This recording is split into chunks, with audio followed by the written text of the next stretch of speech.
ഇവനൊരു പെൺകുട്ടിയെ ഇഷ്ടപ്പെട്ടിട്ടുണ്ട്. ഞാൻ ആ കല്യാണം നടത്താൻ പോവാ.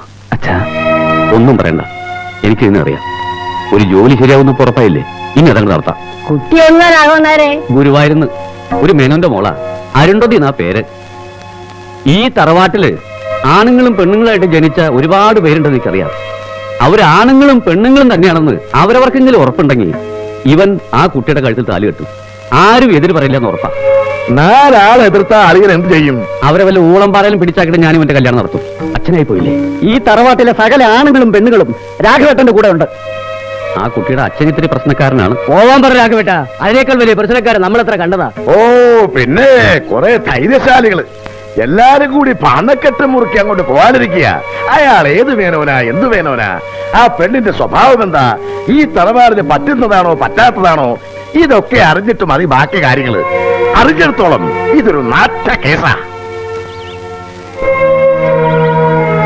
അല്ല, അമ്മ അവനോടൊരു കാര്യം പറയാനുണ്ടായിരുന്നു. എന്താ? ഒന്ന് വരൂ. ആ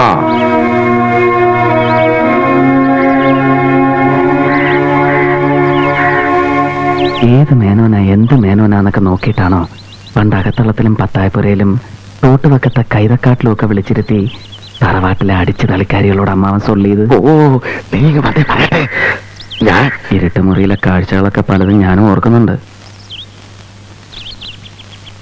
ഏതാണ്ട് ഇതേ മുഖമുള്ളൊരു ചെറുപ്പക്കാരൻ ചാലക്കുടി മാർക്കറ്റിൽ മീൻ കച്ചവടം നടത്തുന്നത് ഞാൻ കണ്ടിട്ടുണ്ട്. സകല കഥകളും ഞാൻ എല്ലാവരോടും പറയട്ടെ? നീ എങ്ങനെ ഒരു തെറ്റും ചെയ്തിട്ടില്ല. നീ നല്ലവനാ, ഐശ്വര്യമുള്ളവനാ. എനിക്കിനി ഒരു വിഷമവുമില്ല. എന്റെ സകല സങ്കടങ്ങളും തീർന്നു. അളിയാ, നമ്മൾ എന്തിനാ എതിർക്കുന്നത്? ഞാനവിടെ അളികൾ ഒന്നും പറയണ്ട. നമ്മൾ ഈ കല്യാണം നടത്തിയിരിക്കും.